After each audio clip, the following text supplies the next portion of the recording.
O tema dessa mesa é distribuição de recursos educacionais por resultado, políticas, parâmetros e critérios. Eu sou o Thiago, da UFG, eu agradeço à organização pela confiança, pela coordenação dos trabalhos. Então, eu já convido para a mesa Vitor Orellana, da Universidade do Chile, por favor, e Silvio Bering Salum, do Tribunal de Contas do Estado de Santa Catarina.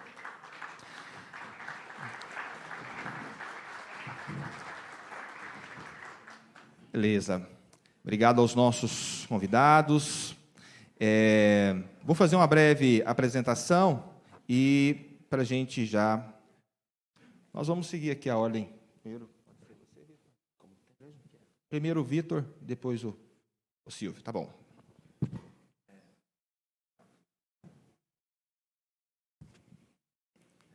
Vamos aqui, vou só fazer uma breve apresentação do Silvio, do Vitor e depois do Silvio. O Vitor é sociólogo, mestre e doutor em Ciências Sociais pela Universidade do Chile, especializado em Sociologia da Educação e Educação Superior e em Política Educacional.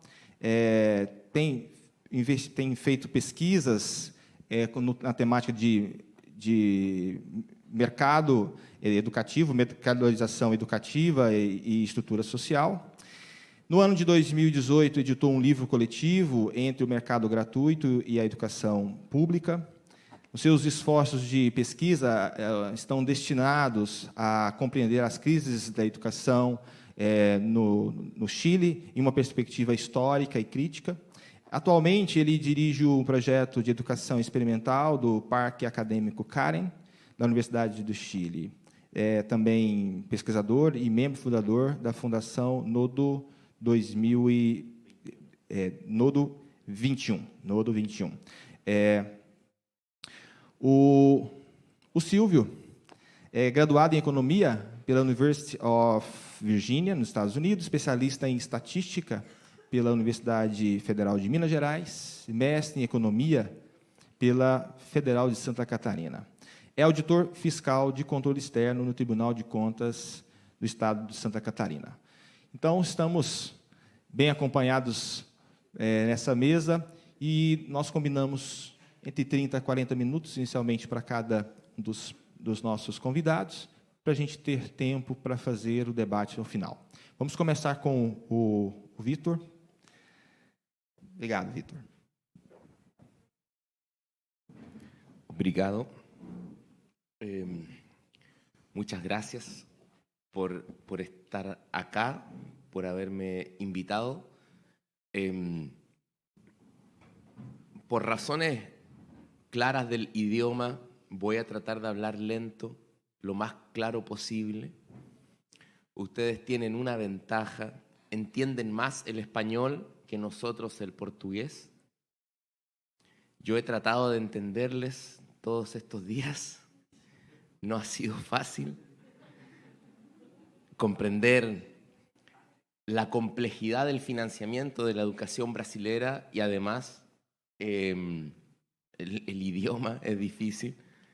Y lo que haré hoy es tratar de dar algunas lecciones sobre el caso chileno, que tiene una larga tradición de financiamiento en educación por resultados, pero también voy a tratar de ofrecer un marco interpretativo de este problema, del problema de la medición en educación en las últimas décadas. Y voy a tratar de luego finalizar la presentación con algunas reflexiones que yo creo que son relevantes para la situación actual de nuestros pueblos en América Latina. ¿Cómo puedo pasarlas? Primero, comentar algunos antecedentes históricos. Lo decía la profesora Vera Peroni. En América Latina, el neoliberalismo intenta aplicarse no sobre una educación pública universal ya construida, sino que nos encuentra en un proceso de construcción inacabado de la educación pública que ya mostraba signos de agotamiento en los años 60. En Chile, por ejemplo, nosotros en los años 60 ya tenemos una crisis educativa relevante que trata de ser resuelta a través de muchas reformas, una de ellas muy interesante, no aplicada, la reforma educacional de la Escuela Nacional Unificada, que es el proyecto de la Unidad Popular del gobierno de Salvador Allende, en el año 71. Pero de alguna manera a nivel internacional, la crisis educativa de los años 60, que en América Latina es la crisis de un proyecto de construcción, de modernización y de democratización, va a ser enfrentada con la idea de mercantilizar la educación. Y básicamente lo que intentan los neoliberales a través de la teoría del capital humano y otros desarrollos teóricos, vamos a hablar de eso también, es concebir la educación como una producción objetiva, medible. Esto es importante, la educación no como un acto fundamentalmente político, sino como una producción objetiva y medible, que en el caso de la teoría del capital humano da lugar a un aumento de la productividad del trabajo y por ende permite el desarrollo. La teoría del capital humano es una teoría que intenta explicar el desarrollo, ¿no?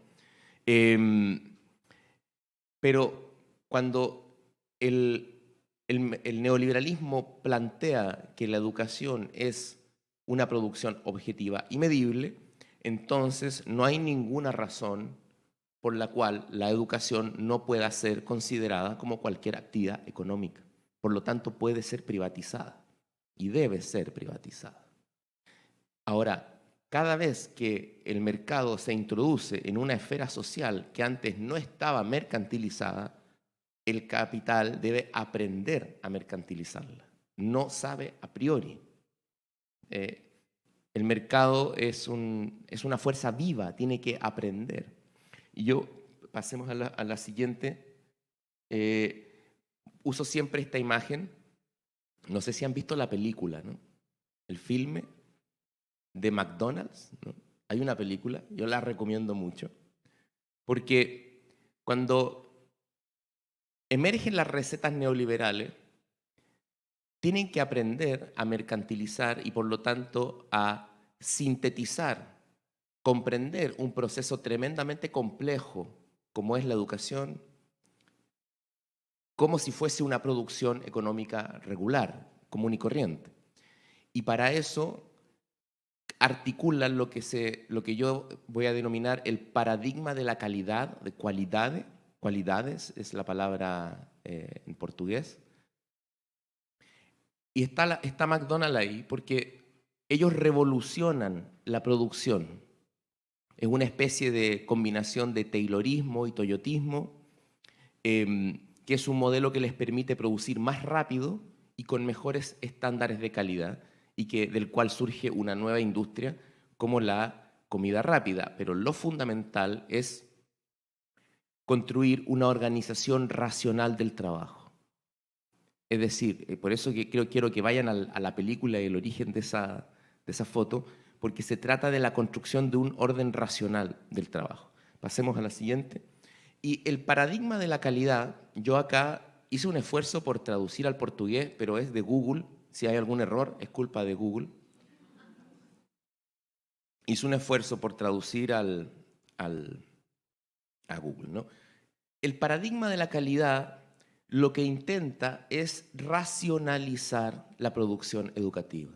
Es un esfuerzo fundamentalmente de racionalización, equivalente al que el capital o el mercado llevan adelante en otros lugares de la sociedad, en otros ámbitos, en la producción artesanal, en la agricultura, por ejemplo, en otros servicios.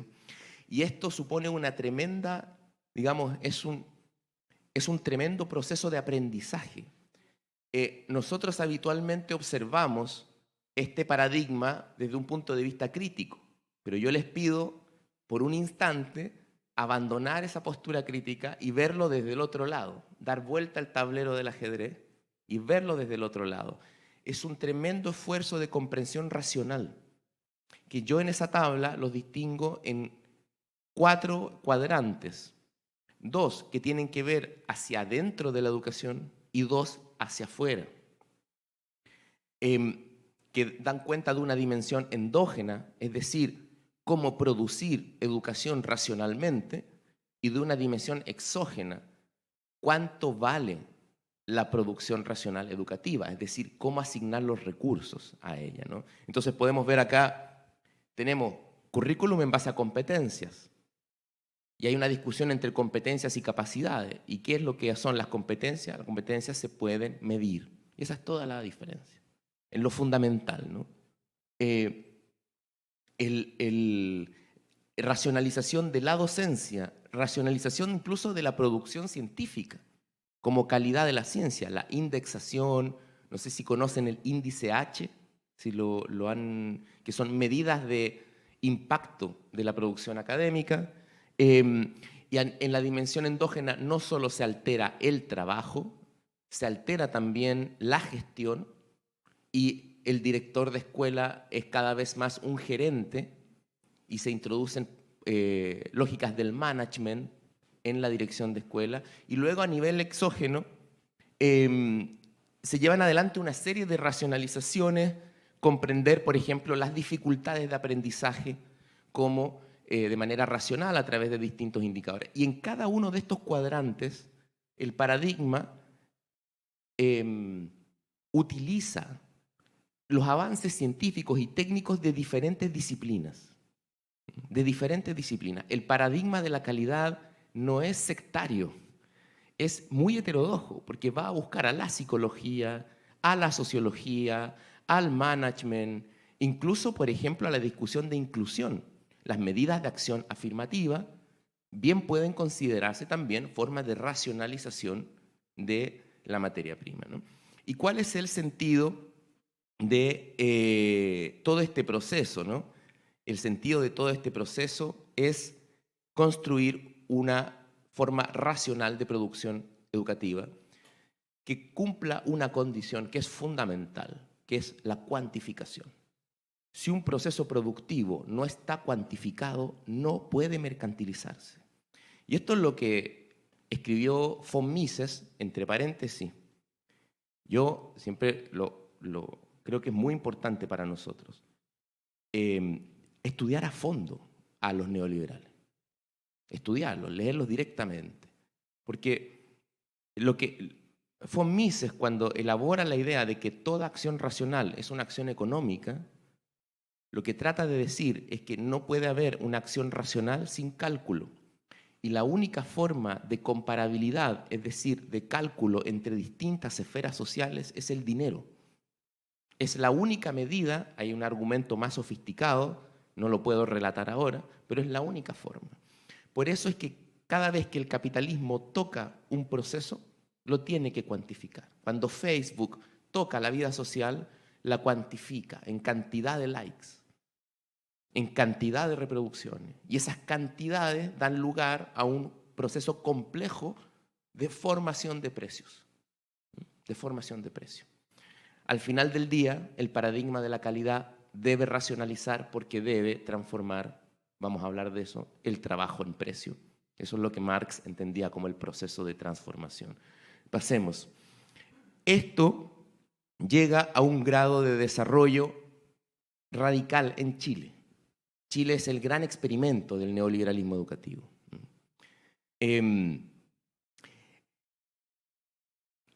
Y lo que podemos aprender de Chile es que el despliegue del paradigma de la calidad sigue el ritmo de un proceso de aprendizaje, desde una situación teórica a una situación histórica. En primer término, la dictadura militar de Pinochet mercantiliza o crea las condiciones para mercantilizar la educación creyendo, igual que Friedman, y lo hacen directamente del capítulo ¿Qué debe hacer el Estado en educación? Del libro Capitalismo y Libertad de Friedman.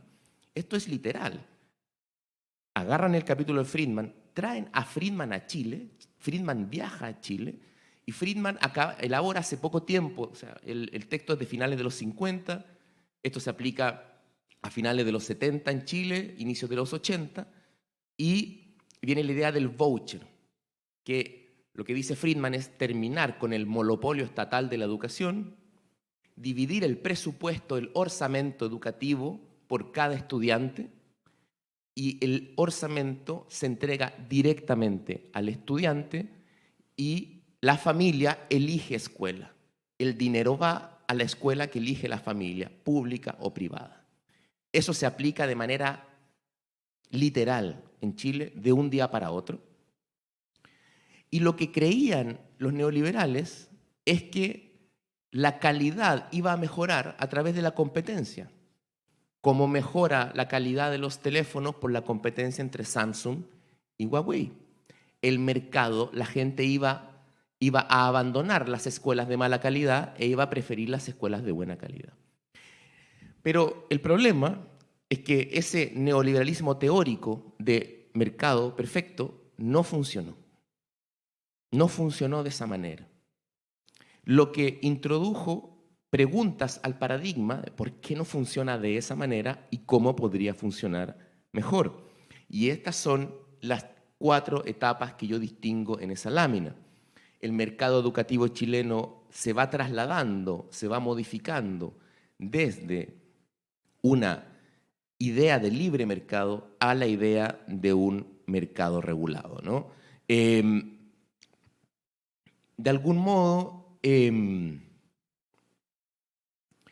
¿por qué ocurre esto? Empiezan a ocurrir distintos fenómenos no esperados. Por ejemplo, las familias no eligen por calidad. Las familias eligen por el nivel socioeconómico y la condición de clase de los estudiantes. Es decir, yo pago lo que pueda en educación de tal manera de tener que mis hijos tengan contacto con la gente de mayores ingresos que yo pueda. No importa si la educación es buena o mala, o yo entiendo que esa es la calidad de la educación.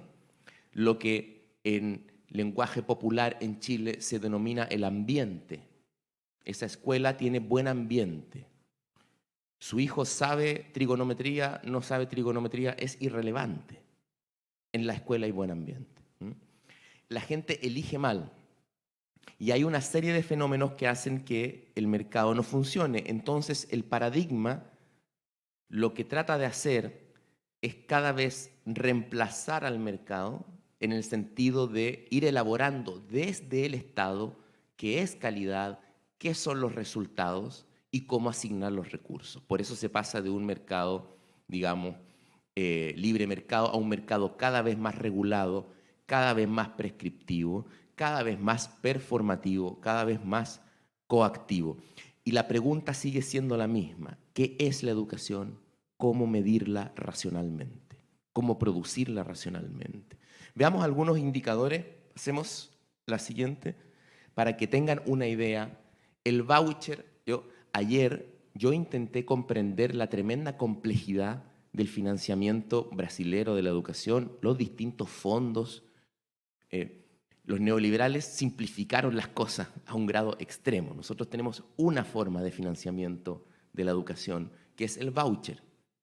El voucher son alrededor de $70 por estudiante, pero que se incrementan a medida de que baja el nivel socioeconómico, es decir, pagamos más por estudiantes pobres y llegamos a pagar hasta $200 por estudiantes pobres.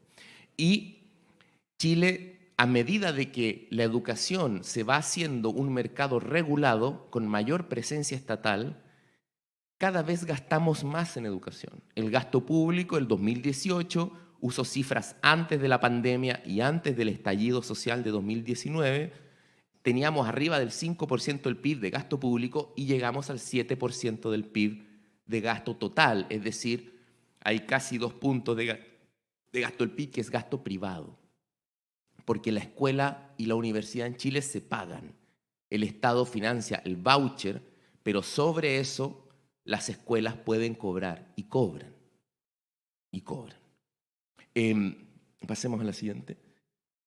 Durante la implantación del mercado, la gente eligió colegio en la medida de sus capacidades de pago. Y aunque pagara poco, eso marca una diferencia. Por lo tanto, creció la escuela privada. El año 2004 se quiebra la primacía de la educación pública y hoy en Chile la mayoría de la cobertura es privada en nivel inicial, básico, medio y superior. En todas. La universalización de la cobertura se consiguió con el mercado. El mercado en Chile no solo privatizó la educación pública que ya había o la mercantilizó, sino que creó una nueva educación, escuelas nuevas, sobre todo en lugares de desarrollo inmobiliario reciente, ¿no? Pasemos. Acá hay estas son cifras un poco más recientes, de nuevo, hasta antes del estallido social. La barra roja es escuela privada subvencionada. Es privada, pero recibe voucher público. Y esa es la escuela mayoritaria en Chile, donde va la mayoría de la gente, ¿no? La escuela estatal, que es gratuita, hay particulares subvencionadas gratuitas, y ahora con la reforma del último gobierno de Michelle Bachelet hay cada vez más escuelas privadas gratuitas. Por eso el libro de nosotros se llamaba Entre el mercado gratuito y la educación pública, pero la educación estatal es para los sectores más pobres, para los sectores más excluidos. Por eso es rechazada por la población que ya tiene una capacidad de pago. Y cuando digo una capacidad de pago, desde $10 mensuales hasta $100 mensuales. Y allí hay un mercado muy diverso de escuelas particulares subvencionadas. Pasemos. Ya. ¿Cómo funciona? ¿Cómo el paradigma enfrentó este problema en términos históricos, ¿no? Hay dos grandes tradiciones en el paradigma de la calidad. Yo acá no lo traduje porque no estoy seguro de la traducción exacta, pero hay una tradición del paradigma de la calidad de la educación que se preocupa del mejoramiento, lo que en inglés es el improvement, mejoramiento escolar, y hay otra que proviene de la discusión de la nueva administración pública, el New Public Management, que en español le decimos rendición de cuentas y en inglés se le dice el accountability, que es otra tradición, ¿no? Durante largos años yo leí mucho de ambas, son muy diferentes. Nosotros a veces tendemos a decir que son lo mismo, pero no son lo mismo. Y básicamente el problema del paradigma de la calidad es cómo mido resultados objetivos de la educación de tal manera de derivar de esa medición una idea de productividad del profesor para establecer desde la rendición de cuentas cuánto vale la educación y cuál es el salario adecuado de un docente. Entonces, ambas dimensiones se comunican y lo que tenemos ahí es, en el mejoramiento es el problema de la sala de clase y de la escuela, y en la rendición de cuentas precisamente cómo desde la sociedad y el Estado se le piden cuentas a ese proceso de producción educativa, ¿no? Veamos cómo enfrentó Chile esto. Los resultados. Nosotros instalamos durante la dictadura una prueba nacional estandarizada de resultados que se llama Sistema de Medición de la Calidad de la Educación, cuya sigla es SIMSE. Esta prueba estandarizada es una prueba que ha recibido muchas críticas. Yo no voy a entrar en el detalle.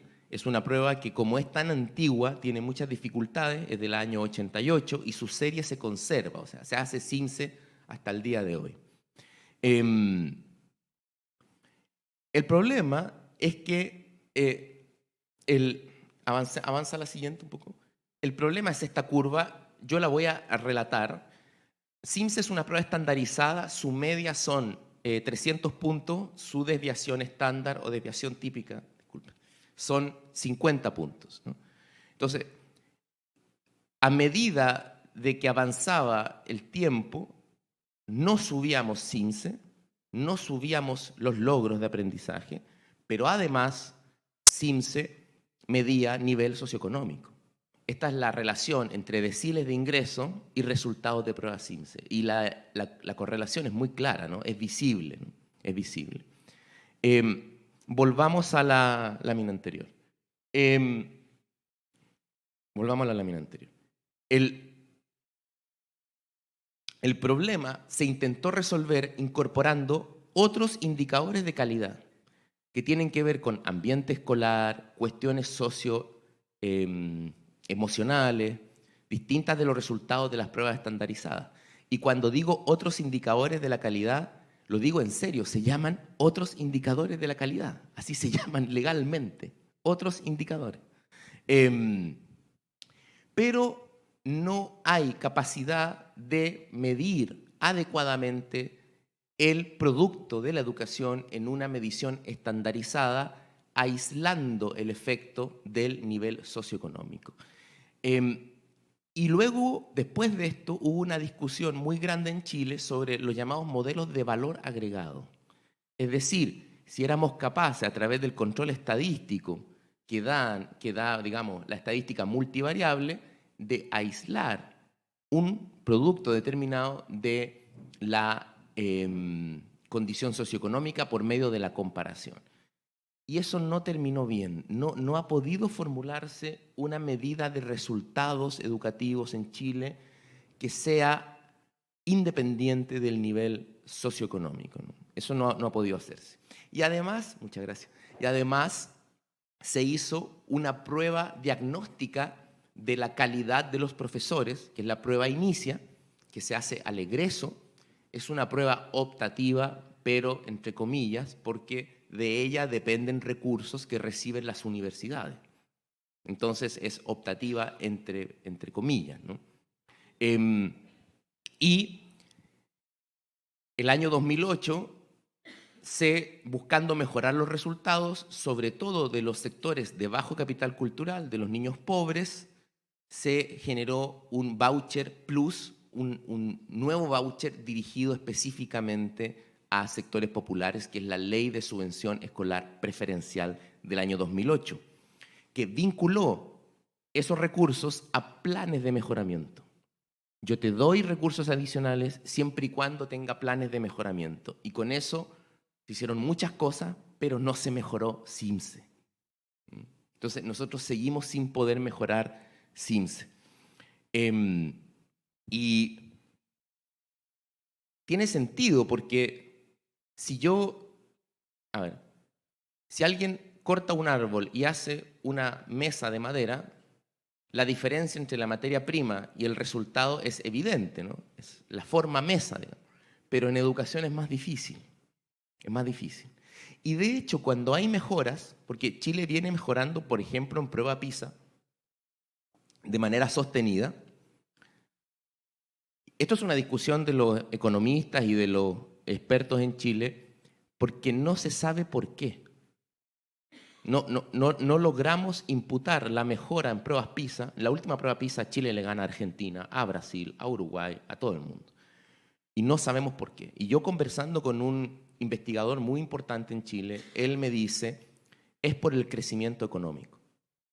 O sea, el principal educador es el crecimiento económico, ¿eh? Entonces, la medición de resultados en educación es muy cuestionable. Y de ahí vienen muchos cuestionamientos al CIMSE. Hay una campaña contra el CIMSE, se ha boicoteado el CIMSE. Y el CIMSE se vincula a un ejercicio de ordenación, es decir, un ranking, quién le va mejor, quién le va peor, que luego tiene consecuencias en términos económicos, en incentivos, voy a hablar de eso, a los profesores, pero sobre todo a las escuelas que les va mal muchos años, las pueden cerrar. El Estado puede cerrar escuelas porque son malas. Esto es para que funcione el mercado, ¿no? La destrucción creativa le llaman, dirigida por el Estado. Entonces, ahora, si no hemos podido medir resultados, entonces, ¿cómo hemos tratado de medir productividad del docente? Veamos. Ya. Hay un sistema nacional de evaluación del desempeño, creado en 1995, que establece incentivos colectivos a los profesores de una escuela con un índice cuyo 70% depende del CIMSE. Entonces, a medida que se desprestigiaba el indicador del CIMSE, esto carecía de sentido. Por eso, el año 2015, y esto lo hizo Michelle Bachelet, se genera la carrera docente. Hay una reforma a la carrera docente que altera la estructuración del salario docente. Un poco de contexto. Durante la dictadura militar, la aplicación del modelo de Friedman expulsó a los profesores de su condición de funcionarios públicos, de tal manera que durante muchos años los profesores se regularon laboralmente por el Código del Trabajo, es decir, como si fueran trabajadores de cualquier actividad económica. Este era el sueño de la dictadura. Pero la lucha social permitió el año 1991 recuperar la condición de empleado público de los profesores a través del Estatuto Docente, que establece que establece un sistema de remuneraciones por experiencia. Lo que intenta la carrera docente es, de hecho, reforma el Estatuto Docente, que se aplicaba solo a las estatales. La carrera docente del 2015 se aplica a todos los profesores de la educación subvencionada, estatal o privada, privilegiando un elemento de desempeño, pero de desempeño en un sistema de evaluación nuevo, que son varios, voy a explicar un poco cómo funciona. Son varias, tiene composición de varios elementos. Hay una entrevista que hace un par experto, hay una autoevaluación, hay un informe de referencia de otros colegas de la escuela, pero la variable clave en el proceso de evaluación docente de la carrera es un portafolio. Un portafolio es una carpeta con material didáctico que tú preparas para una clase. Pero esto genera una disonancia en el paradigma, porque el portafolio no es una medida de resultado. De hecho, los portafolios se compran. Los profesores compran los portafolios, porque no tienen tiempo para hacerlo. Pasemos a la siguiente. Estos son montos que están en pesos chilenos. No quiero que vean porque son pesos chilenos, pero simplemente quiero mostrar en la parte que los montos abultados, es decir, para llegar a ganar harto, tú tienes que ser experto 1 o experto 2. Es decir, tienes que en este proceso de evaluación quedar en el 10%, 8% más alto. Cuando se tramitó esta ley, yo esto lo recuerdo porque me tocó ir a partir de la fundación en la que yo participo, me tocó ir al Parlamento varias veces a criticar esta medida. Yo preguntaba, bueno, ¿qué pasa si a todos los profesores les va bien? Para que se hagan una idea, la media laboral son $700, eso gana un profesor en Chile, media. El salario de entrada es más bajo y un experto 1 o experto 2 pueden llegar a ganar $1.500, más o menos, mensual. Y si a todos les va bien, todos podrían llegar a ganar $1.500. No, porque el portafolio está estandarizado. ¿Qué significa eso? Que hay una distribución predefinida. El Estado ya sabe más o menos cuántos expertos hay. Lo que tienen que hacer los profesores es matarse entre ellos para ver quiénes son esos expertos. Pero el Estado ya lo sabe. ¿Qué es lo que pasa con el problema de la medición estandarizada? Siempre. Que la comparabilidad requiere una distribución hecha a priori, ¿no? Y esto es ridículo porque la ley establecía las magnitudes de esto antes de que estuvieran diseñados los instrumentos técnicos. Y esto era muy extraño porque nosotros preguntamos cómo una ley puede decir el tanto por ciento de una prueba que no está diseñada y bajo qué criterio. Bueno, avancemos a lo siguiente. Esto, para que se hagan una idea, es lo que dije. El 9% es destacado, el 66, 71%, acá el colega que es estadístico, esto lo va a leer rápidamente porque son uno ya se imagina la distribución. La mayoría de los profesores está en competente, pero vamos a la siguiente. Esto hubo un estudio que se hizo que intentó medir la correlación estadística entre evaluación docente y resultados CIMSE. Y ustedes pueden ver que no hay correlación. De hecho, lo que pasa es que cada una de las líneas son distintos grados de evaluación. Y si ustedes se dan cuenta, todas las líneas hacen la misma curva. La correlación existe, pero es muy baja. Es del 0.1. Y es una correlación muy, muy baja en términos estadísticos. Es decir, 20 años de desarrollo del paradigma de la calidad nos llevan al punto de inicio. No sabemos cuál es el resultado de la educación, no sabemos cuál es la productividad docente. No sabemos. Sabemos nada o muy poco. 10 minutos. Pasemos a la siguiente. Esto genera contradicciones en el paradigma. Porque, ¿cómo se explica? Hemos intentado medir, no funciona. Evaluamos a los profesores, no funciona. Y hay 3 respuestas que han venido discutiéndose en Chile en virtud de esto. Primero, la hipótesis del lucro.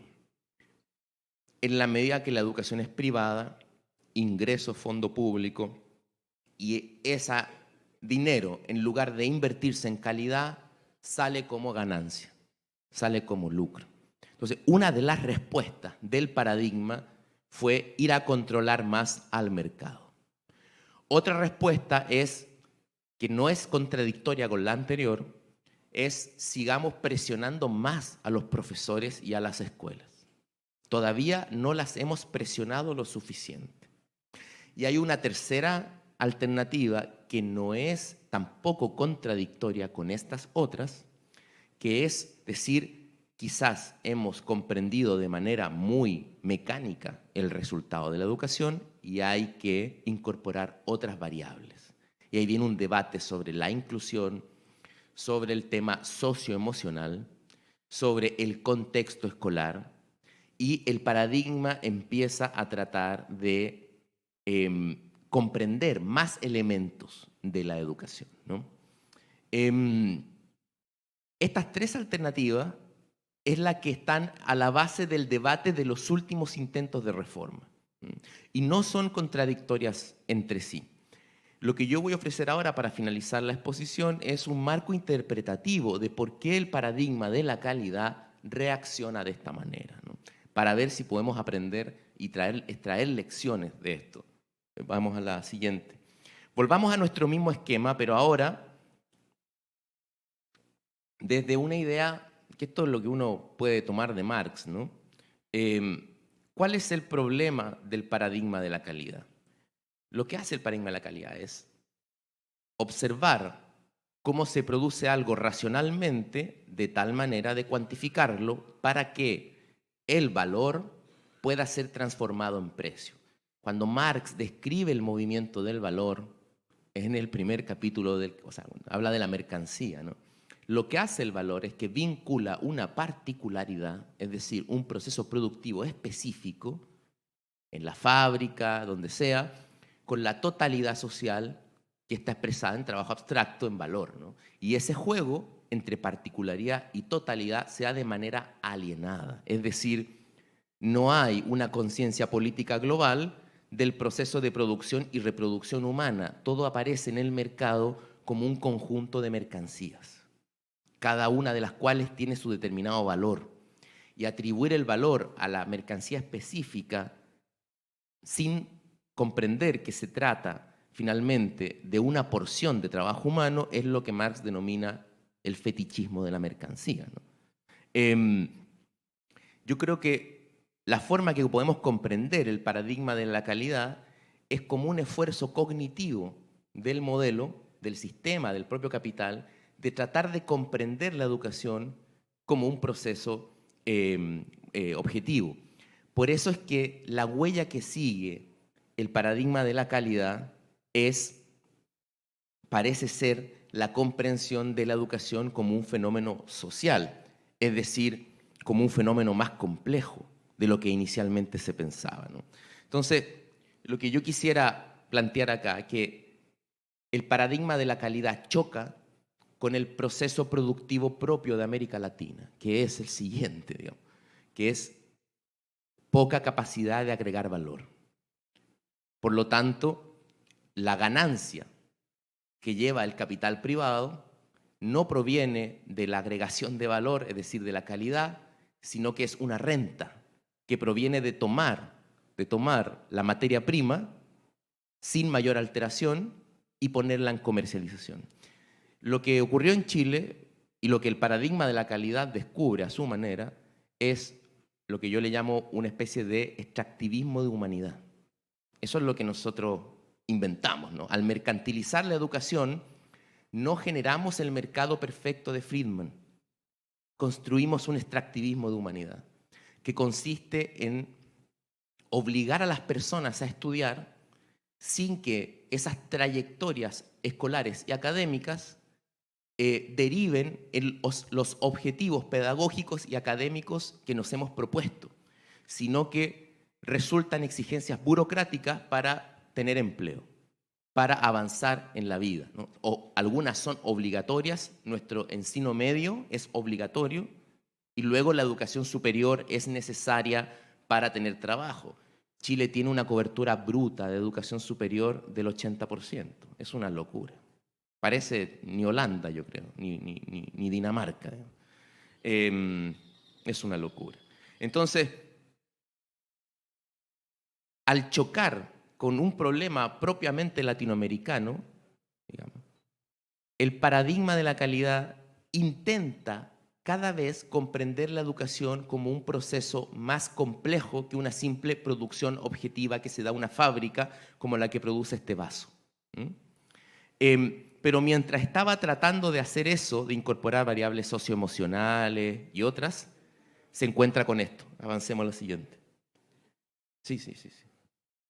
Se encuentra con, ya no hay profesores, porque después de todas estas evaluaciones, después de los bajos salarios, ya nadie quiere ser profesor en Chile.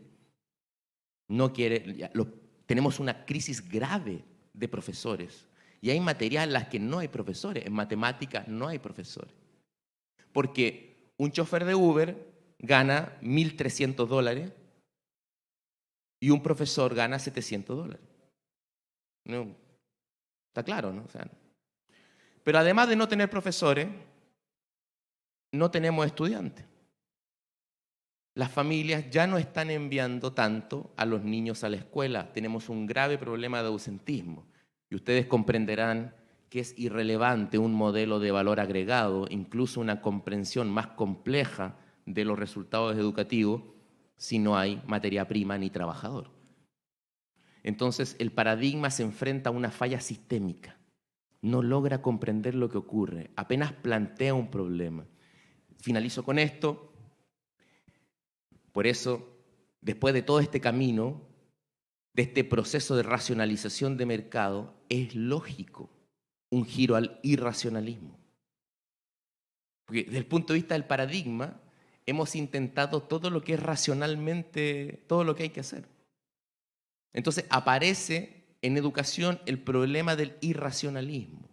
Por ejemplo, neoconservadurismo, no importa la calidad, importan los valores, o el coaching, que lo que hay que hacer es motivar a los profesores y se gastan mucho dinero en traer gente que hace charlas motivacionales, donde ya no son tecnócratas, son influencers, que movilizan la voluntad de los profesores, pero ahí ya no sirve ninguna discusión racional y von Mises, Hayek, Friedman incluso ya no son relevantes, ¿no? Entonces, el irracionalismo es la consecuencia lógica de un proceso de racionalización de estas características. Esto ya lo dijo Max Weber, el fascismo proviene de la burocratización de la República de Weimar, ¿no? Esto ya ha sido planteado, ¿no? Y termino con esto. No voy a tener tiempo quizás más en el diálogo de profundizar en este esquema, pero yo quisiera proponer lo siguiente, que el problema nuestro no es simplemente negar el paradigma de la calidad, porque en principio nosotros, o por lo menos yo, no me opongo a los números ni a la medición. El problema es entenderla como parte, cualquier medida, como parte de un proceso de racionalización política, que es otra forma de racionalidad.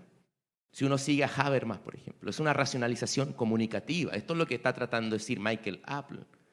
La educación es una acción comunicativa. Por lo tanto, reimaginar la educación pública es reimaginar la educación como una acción democrática. Por eso educación pública, como dice la profesora Vera Peroni, no, educación pública y democracia no pueden estar separados. La categoría de educación pública sin democracia es un vacío, está vacía. Y por ende, ¿cómo podemos aprender de todo este proceso de investigación? De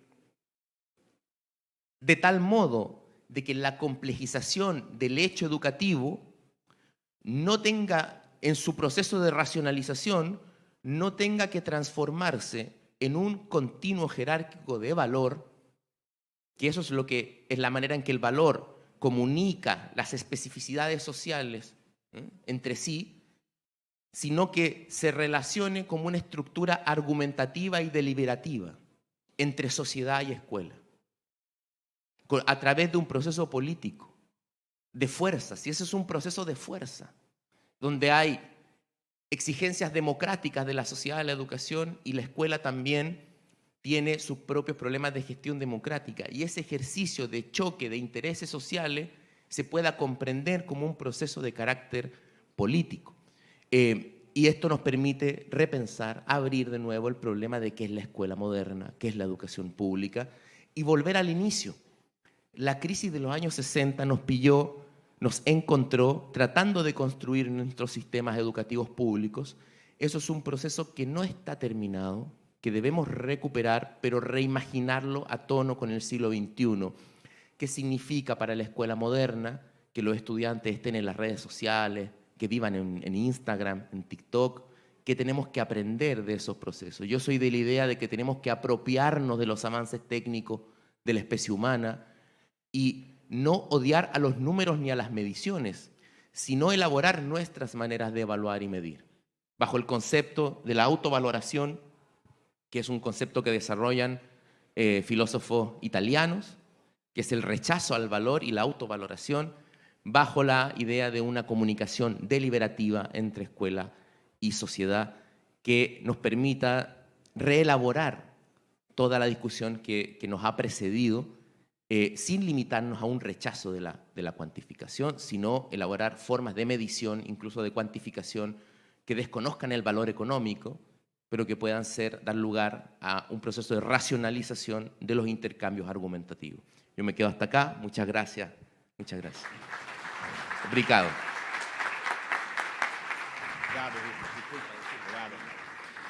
Nós agradecemos ao Vitor pela brilhante apresentação.